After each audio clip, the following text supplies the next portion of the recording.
Haji Nur Hasan Al Ubaidil Lubis dan tempat kelahiran beliau di Bangi Santren Oromarto.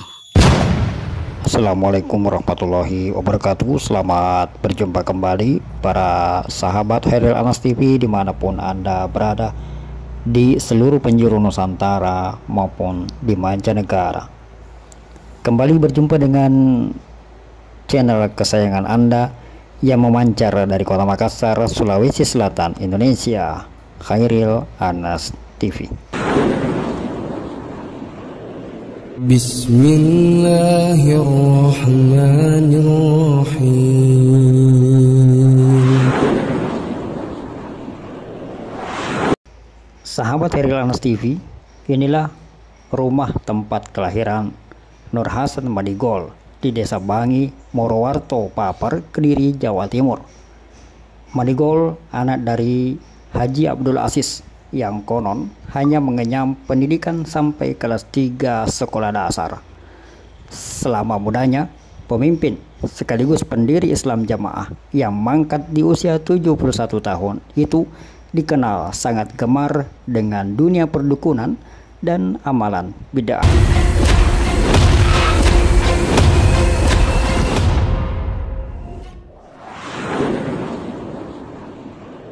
Tapi di edisi kali ini kita tidak akan membahas mengenai kisah perjalanan sang Madigol, tetapi kita akan mengulas mengenai istilah-istilah yang digunakan oleh sang Madigol dalam mengembangkan ajaran dan sempalan yang konon didirikannya sejak tahun 1941.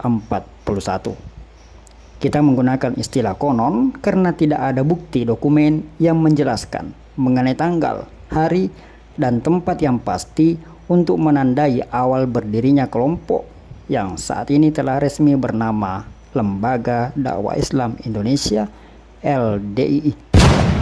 Sebuah kelompok sempalan yang kini oleh masyarakat umum dan khususnya kaum muslimin dianggap sebagai aliran sesat terbesar di Nusantara. Lembaga Dakwah Islam Indonesia atau LDII adalah nama baru dari sebuah aliran sesat terbesar di Indonesia yang selama ini sudah sering berganti nama karena sering dilarang oleh pemerintah Indonesia. Lembaga ini didirikan oleh mendiang Nur Hasan Ubaidah Lubis. Di situ ditambah oleh penulis luar biasa gak tepai lagi. Jadi bukan luar biasa hebatnya, tapi luar biasa gak tepai ya.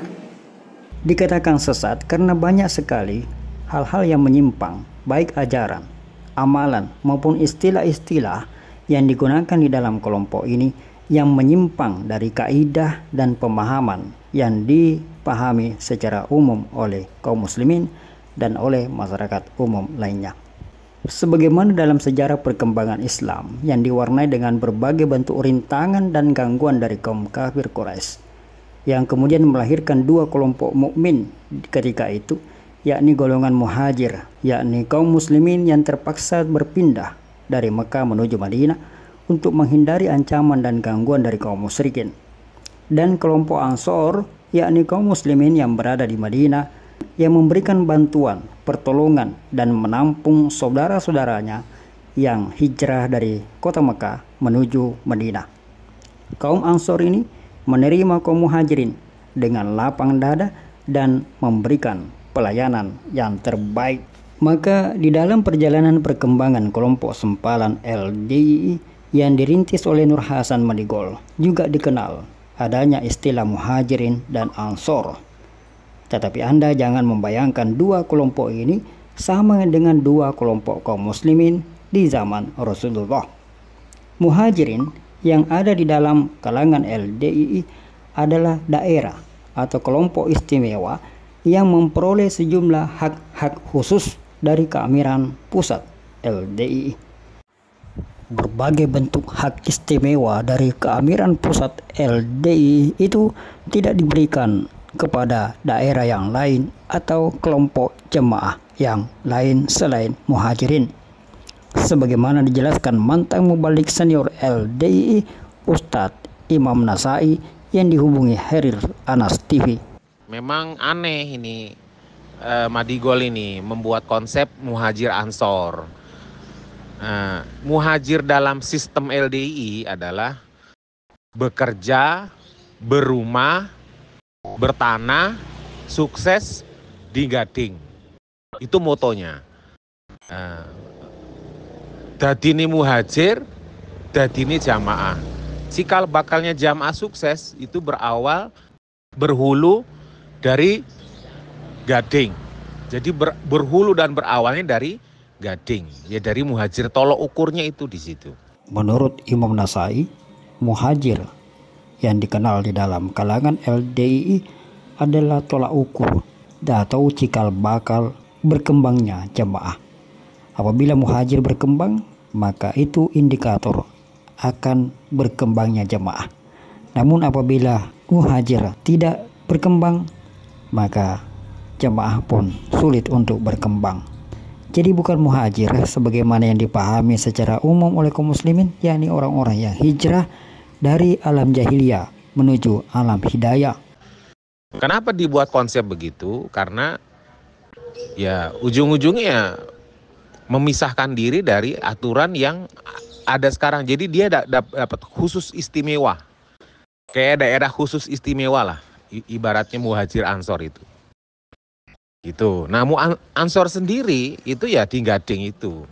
Padahal setelah Nabi wafat itu sudah nggak ada lagi sistem itu. Tapi dibuatlah metode seperti itu. Saya pribadi, ibu itu termasuk dari muhajir yang dalam 313 orang yang hijrah ke Gading. Jadi orang yang hijrah ke Gading itu yang berjumlah 313 itu diklaim muhajir. Nah, muhajir itu adalah bekerja, berumah, bertanah, sukses di Gading. Lebih jauh, Nasai menjelaskan bahwa muhajirin dalam kalangan Islam jamaah LDII semacam wilayah khusus yang diberi keistimewaan tersendiri dari keimaman pusat LDII. Jadi seluruh aturan dalam jamaah di dalam LDII, persenan harus di Gading, melahirkan harus di Gading, sakit keras harus dirawat di Gading, terus Agustusan harus di Gading, Idul Fitri, Idul Adha harus di Gading, akekahan harus di Gading, menikah harus di Gading. Kalaupun terpaksa menikah di luar Gading, itu kafarohnya harus membayar seharga KUA setempat. Nah, ini yang saya alami waktu saya dulu menikah di Bandung. Karena saya orang muhajir, menikahnya di Bandung, resepsi di Bandung, mau nggak mau ibu saya harus membayar seharga KUA setempat yang ada di Bandung sebagai kafarohnya. Keluar dari muhajir, itu harus membayar sedikitnya 100 sak semen. Kalau mama saya muhajir, nikah dengan non muhajir di luar, itu otomatis lebih dominan muhajirnya daripada non muhajirnya.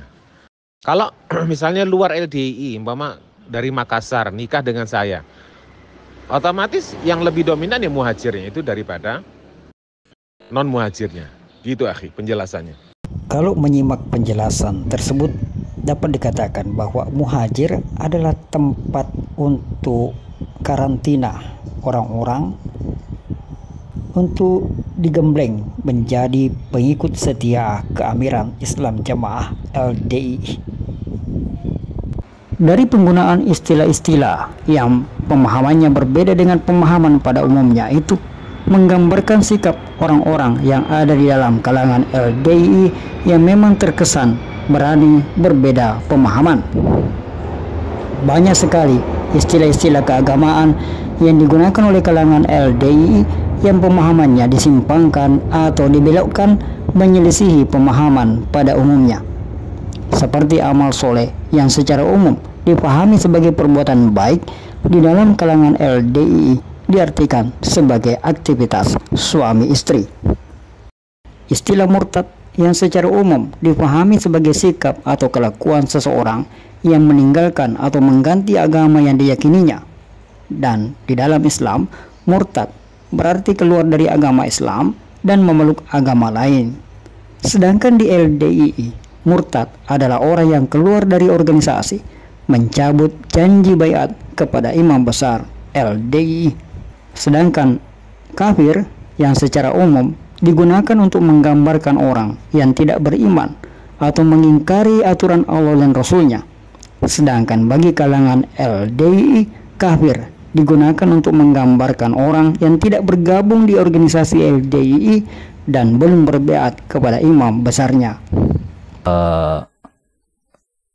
Saya bilang ke mereka gini, contoh yang paling konkret ya, bapak-bapak. Saya pernah dipanggil tuh sama Pak Sasno terakhir, tim bersih-bersih. Beliau menanyakan ke saya satu hal, ya kayak di sidang gitu Pak saya gitu ya, karena memang sudah kelihatan beda gitu kan. Saya ditanyanya begini langsung loh, Pak Samidi, saya ditanya Pak Sasno, Pak Yedera, terus saya pertanyaannya begini. Menurut Pak Bayu, Pak Khalil itu sudah murtad apa belum? Nah, itu langsung to the point beliau nanyanya. Nah, saya jawabnya gimana? Karena waktu itu masih di ujung kepengurusannya, saya jawab, ya kalau berdasarkan apa yang kita pelajari Pak, berarti sudah murtad dari jamaah. Jadi bukan murtad dari Islam, saya bilang dari jamaah. Dari jamaah gitu. Nah, saya pakai kata dari jamaah ini biar nggak salah gitu kan. Tapi pulang-pulang saya merasa salah juga, tetap dia bilang, mana ini, salah apa enggak ini saya ngomong. Jadi bisa minta maaf secara langsung kemarin, alhamdulillah. Tuh pertanyaannya waktu sidang tuh sampai to the point begitu. Jadi memang betul takfirinya itu susah hilang ternyata. Walaupun secara umum ada juga yang jamaah ini takfirnya hilang, syubhat keimaman atau jamaah ini yang masih belum hilang ya. Secara umum mungkin begitu. Mu'allaf yang secara umum adalah sebutan untuk orang yang sebelumnya non-muslim atau kafir kemudian memutuskan diri untuk memeluk Islam. Sedangkan bagi kaum LDII, mu'allaf adalah kaum muslimin yang memutuskan bergabung di dalam ormas LDII dan baru saja menyatakan baiat kepada imam besar LDII. Bagi warga LDII memutuskan untuk bergabung dengan jamaah LDII dan berbaiat kepada imamnya akan menghapus dosa-dosa masa lalu dan menjadikan yang bersangkutan kembali suci seperti bayi saat dilahirkan. Dan mu'allaf ala LDII ini dimasukkan ke dalam golongan mustahik atau orang-orang yang berhak menerima zakat. Ada lagi satu istilah yakni ilmu mangkul yang diartikan oleh kaum Jokam, man orang kul yang berkata. Mari kita simak celotehan kaum Jokam Yung. Wong ngaji wong yang namanya agamaku itu harus mangkul. Mangkul tuh apa? Mangkul. Man tuh ada orang kalau yang berkata. Hati wong ini pindah ngilmu. Hati iya. Hati wong kuwi ya sing jenenge ngaji perlu mangkul. Mangkul kuwi enek guru, enek ilmu, enek murid utawa murid sing maca guru sing bener yang nyalahne. Nah itu perlu begitu. Ora begitu kita ke masjid maca Quran atau enggak. Inilah gambaran pemahaman kaum jamaat LDII yang dengan jelas memperlihatkan penyimpangan yang nyata, mulai dari penggunaan istilahnya yang jauh melenceng, yang akhirnya berdampak kepada banyaknya amalan-amalan yang ikut melenceng dari syariat yang sebenarnya. Bahkan sikap menyelisihi sunnah sudah tidak terasa bagi mereka. Mewajibkan hal-hal yang dilarang agama sudah menjadi amalan wajib di dalam LDII, seperti wajibnya menyetor persepuluhan setiap bulan, bahkan dijadikan sebagai ukuran keimanan dan kepahaman agama. Padahal sesungguhnya setoran persepuluhan merupakan amalan yang terlarang di dalam Islam. Wajib berdusta juga menjadi kebiasaan yang sudah turun-temurun di dalam kalangan Islam jamaah LDII. Demi untuk membela keimaman dan kelestarian jamaah, setiap pengikut jamaah diwajibkan untuk berdusta. Berdusta sudah dianggap sebagai kewajiban yang harus dikerjakan dengan niat karena Allah. Begitu menyelisihinya mereka, namun mereka tidak sadar diri. Semoga Allah masih berkenan memberikan taufik dan hidayahnya kepada mereka dan kepada kita semua. Sekian celotehan.